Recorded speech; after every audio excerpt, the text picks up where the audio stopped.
Hello, my friends. Before we get started with this episode, I just want to make sure that you know that starting June 1st, we are going to be going back to our regular pricing for the First Year Married online course. I have a lot more details coming for you at the end of the episode, so make sure you listen all the way through if you haven't signed up yet. Okay, enjoy. Episode 74, The Danger of External Validation.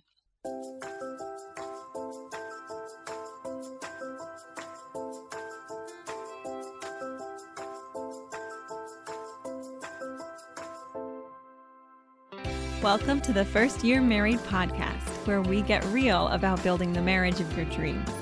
I'm marriage coach Kayla Levin, and I take newly married and engaged women from anxious and insecure to confident and connected through practical tips, real-life inspiration, and more than a little self-awareness along the way. Hi, ladies. Welcome back. This is my third time recording this podcast, which is kind of funny because it's about external validation, but the truth is, it's not because I was worried that people wouldn't like it. It's just the first two recordings, I think, weren't quite good enough for all of you.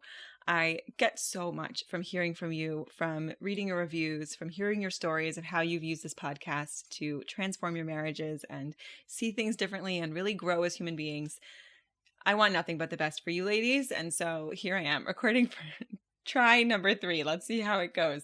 I'm going to be talking today about why when other people tell us, maybe even all the time, how great we are and all the nice things, how it feels really good, but there's a reason that it doesn't actually affect our self-esteem.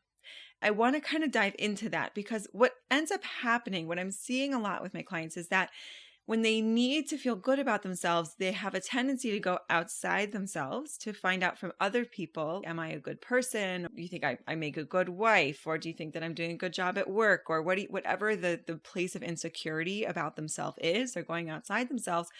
It's not really making lasting change. And I want to show you today how you can start to internalize what you're hearing from these people and in fact be able to give yourself these messages. And I'm going to talk to you today about how you can internalize those messages and even more generate that for yourself in a way that is real, that you believe in, not by just crazy positive thinking that you don't believe and you think that you are a unicorn. You're all unicorns. What are we talking about? Okay, let's get started. I don't know if I had enough sleep or I'm just having a very strong coffee this morning. So let's just be clear. I am all about positive messages. I think we should always tell people how wonderful they are. I cracked myself up the other day because a client and I were like maybe 4 minutes over at the end of a call. And, I was really kind of in a rush to get off and try and stick to our time. And then like, as she was saying goodbye, she started going into like this session. It was just like, you really blew my mind open and you're just such a great coach. Like she just went into all the warm fuzzies, right? And I was like, we can stay on a couple more minutes. Like if that's what you want to talk about, I got some time for you, right? So I am definitely not saying that we can't lap up and enjoy and just delight in positive vibes. And we should for sure be telling each other all the time how great other people are. What I'm interested in is why it doesn't necessarily work for self-esteem. Now, if you think about when someone is saying to you how great you are, how that makes you feel. So it might make you feel sort of excited. It might make you feel connected. It comes from a thought of like, they really like me or right? Like they think I'm good at this. But notice that they are still in the picture. Right? And when we step back and we look at how our brains are wired, this really makes a lot of sense, right? Because from a very, very basic level, the way that we think of the brain is that there's different areas of the brain and they're mapped for different things. So when you were a little kid and the first time you had ice cream, so the ice cream became associated with sweetness, right? And the more times you had the ice cream, the more it was associated with sweetness. And now we get to a point where we know that perfectly and consistently, ice cream will always give us sweetness, right? So those two things are very well mapped together. But if someone is giving you external validation, if someone is telling you how great you are, which is what we want when we're feeling insecure, right? That's like the knee-jerk reaction is I'm feeling really insecure. Let me go see what they think, right? We want to go and like get someone to make us feel better. We want to feel we're okay. And I guess I should clarify that when I say validation here, I'm talking about validation of self. I'm not talking about like, oh, those feelings, of course you feel that way. Of course that's hard. I talk about that a lot with my clients also. So maybe that's going to be another podcast. I really am just talking about self-esteem and self-image. So, we have that knee-jerk reaction if I'm feeling down on myself, but what do they think? I know I've got this person who can tell me that she thinks I'm great. Let me go ask her. And the reason it's not really affecting our self-image on a deep level is that what you're mapping is other people's opinions to something good. You're not mapping your own self-image to something good. You see that? You're not making that bridge between what you think of yourself and something good. And especially with people who struggle with positive self-esteem, people who are constantly running a mental loop of self-criticism. Like if you have a laundry list of things that you're not good at and that things you need to get better at, I want you to know that that is just a thought pattern. It's nothing more than habitual thinking. It means that you have some really, really strongly wired thoughts about yourself that are critical. And what's so interesting to me is that I have never yet seen a client who uses those thoughts to actually be any better. Right? When we criticize ourselves, it tends to end up being like, well, then see, I'm no good. I might as well not even try.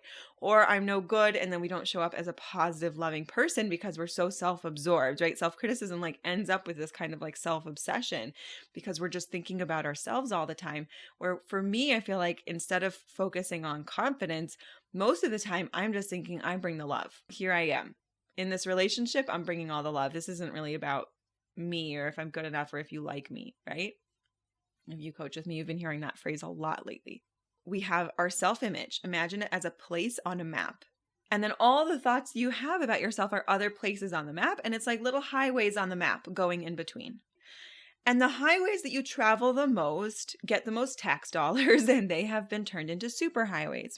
And the highways that you don't really travel are kind of, maybe they're just walking paths or something like that. And there's also things about yourself that you don't think at all about. I don't think about whether I'm good at playing the ukulele. I don't really know. I mean, I'm not, but like, it's not something that I'm even considering. But I know I'm bad at basketball, right? So if I look at basketball, I have a link there. It's a negative one. And then I have things that I know I'm good at. I've got things that I feel good about in my brain. So all these different maps with sort of self, I guess you could imagine as like the capital, right? And like that star. And then you've got all the other things that it's mapped to. And which ones are the strong ones?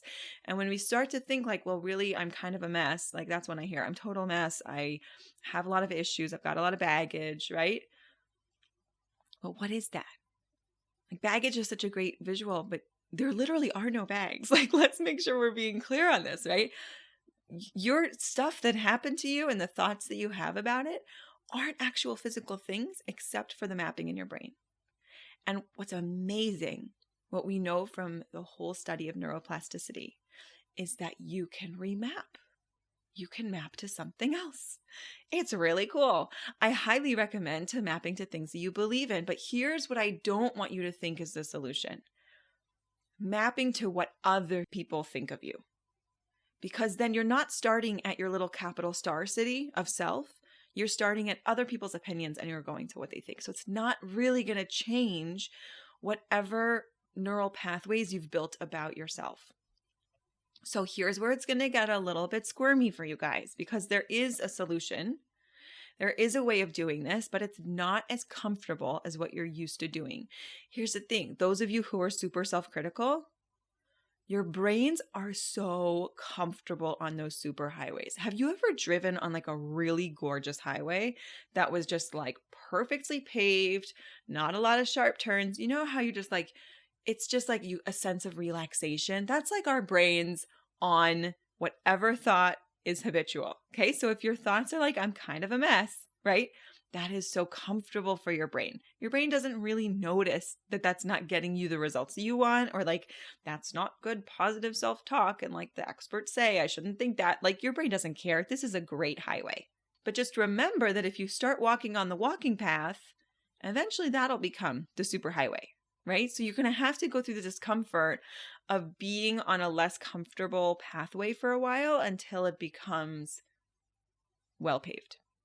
Is that making sense? This is a very, very extended metaphor, but I hope it's working for you. I'm trying to just stick to this one instead of like adding in 5 more metaphors, which is very, very tempting in the moment. Okay. So here is the homework assignment. Okay. So first of all, it would be very helpful for you to identify what is the comfortable negative thought about yourself. What is the negative self-image? If you don't have one, then you can apply this to something else for sure.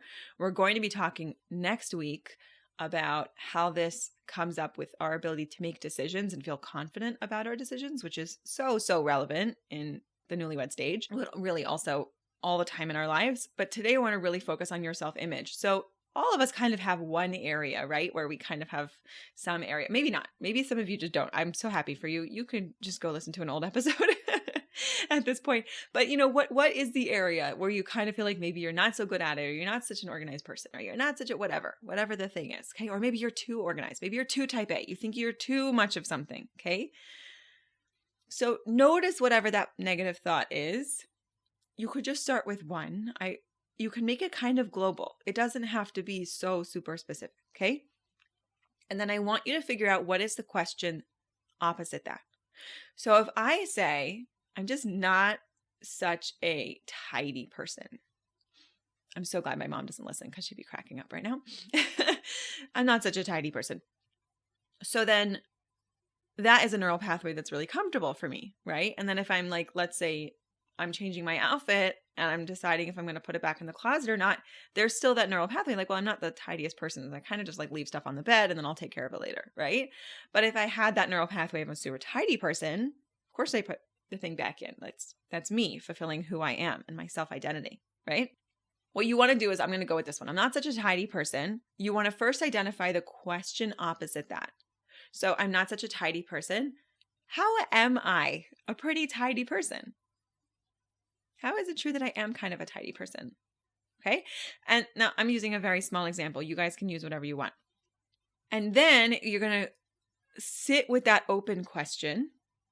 Because one thing that I learned from my coach that I absolutely love, which I never knew before, is that our brains hate open questions. And it's really true. Once you stick an open question in your head, you just start to come up with answers. So you're going to sit there and write on the top of your page, how am I a tidy person? Or how is it true that I am a tidy person? An open question. And then I want you to write down 1 through 5 or 1 through 10. That's bonus points. And answer the question for yourself. Now, this is where it's going to get a little uncomfortable because these are all your brand new pathways. Okay. Again, I don't suggest that you go and make things up, but here's the truth.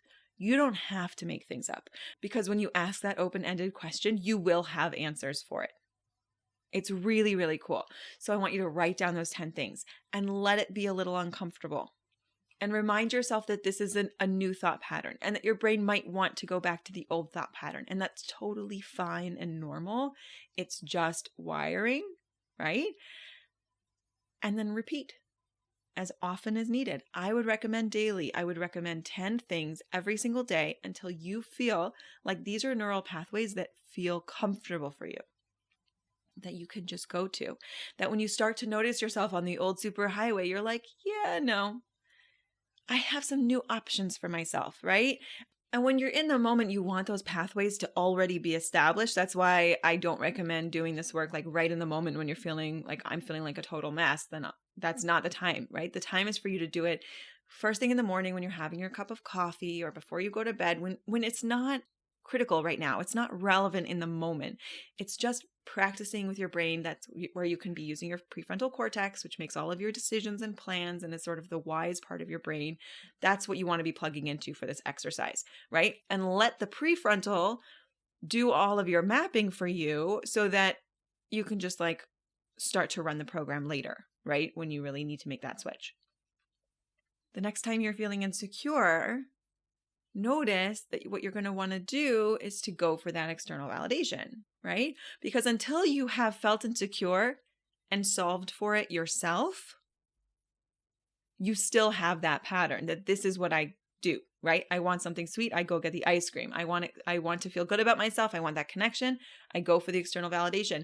You have to teach your brain. It's like Pavlov's dogs, right? You know, they gave them the food after the bell, and then they would keep salivating for the bell until they had heard the bell enough times without getting the food. You have to go through that second part of, I want this thing, I always go for this thing, and now I'm actually going to solve for it in a different way, right? So now when I'm feeling that insecurity, I'm actually going to solve for it by going back to my list, by writing new things, or even reviewing the ones I already wrote down, okay? And what this is doing, just as a reminder, is that what we're doing is, instead of making very strong maps in our brain for what other people think about us and how, and again, like, share the warm fuzzies. It's totally great. You can totally tell each other how wonderful you are. You can totally enjoy that. But I want you to have the really strong self-image, because I don't want what other people think to be the determining factor for you.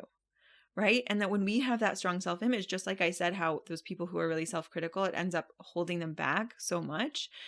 My goal for you is really just to be able to show up as your best self.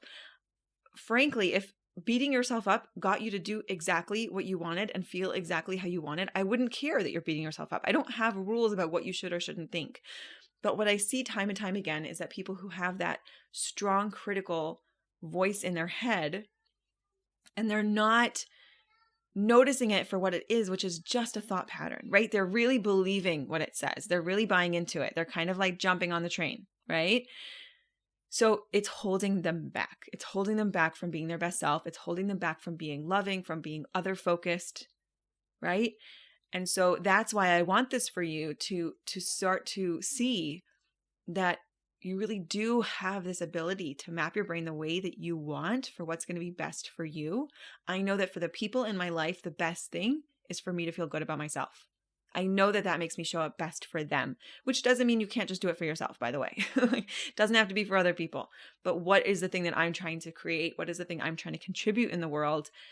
If I was constantly beating myself up for every little mistake that I make in this podcast, for every time that I answer a question that maybe I could have done it better, for every mistake that I make in my business, I wouldn't be able to be here and be helping you, right? So I have to have a firm self-image about the work that I do and my value as a coach, or I wouldn't show up, right? So I want you guys to be able to show up. Okay, so as you heard at the beginning of the episode, we have decided that on June 1st, we are going to be going back to regular pricing. Over here in Israel, we are starting to tentatively come out of lockdown, and I know that things are starting to sort of inch back to normal across the world. Who knows what this new reality is going to be, but here's the thing. For a lot of you that were on the fence about first year married for a long time, the new pricing helps you come in. And I am seeing all of the progress that these women are making. I'm seeing this community that we're building. It has been a really, really incredible experience to see all these women taking this unusual time and using it to strengthen their relationships. You know, the thing is that we have this mistaken idea that we have to wait for things to go wrong in our marriages to work on them. I think that's ridiculous. The difference between what you can do going from struggling to normal and then going from normal to exceptional cannot possibly be put into words. I wish I could describe to you what it means to have a thriving marriage, to what that feels like, how that affects every single area of your life. And so I want you to know, first of all, that if you don't know if you really need it, I want you to consider that lifetime access to this community is a wonderful support to offer to yourself. Okay, I have women who are now going through the course another time, many months later after taking the program for the first time, because now they've hit a new dynamic in their relationship. The relationship has matured and grown, and that's so beautiful. And they're ready to start to implement new pieces of that material. And they're coming and they're participating in the coaching calls, and they're sending in their questions during the week into our communities. It's a really incredible thing. I want you to make sure that your friends know about this, okay? June 1st is coming around the corner, and I don't want anybody to miss out about this if they were really thinking and they were on the fence. I know some of you feel like you're getting behind on the podcast episodes, so you missed some of these announcements. So please, please, please, if you have already signed up, or if you go ahead and sign up now, send it out on your Instagram or your WhatsApp groups or your Facebook posts. Let people know. Let's start breaking this concept that working on your marriage means something is wrong, right? If you haven't listened to the Invisible Cape episode yet, this is by far a place where I think we all need to show our invisible capes, that we believe in working on our marriages, that we believe in investing in relationships, that we don't buy into this idea that the only things that are important are social recognition and how much money you can make and how well you can do in your job. But you know what? The closest and deepest relationships are the ones where we're going to put our priorities. And so I really encourage you to sign up if you haven't, to let your friends know so that nobody misses out on this opportunity. On June 1st, we will be going to our new normal pricing. So this is your last chance to get in during the lockdown pricing that we have now. Please, please, please let your friends know. I'm so excited for you to see what it means to take some specific and structured investment into your relationship and honestly into yourself. The difference in how you experience your relationship means that you're going to be experiencing less of those little underlying annoyances or frustrations or resentments that don't really make or break a relationship, but they can kind of drag your whole day down. And so I'm really excited for you guys. I love seeing the transformations we have in this group. I want to get you in there, and I'll see you inside. Oh, and if you do post on Facebook or Instagram, please tag me. Let me know. I want to see it. Okay. Have an amazing week, guys. Bye.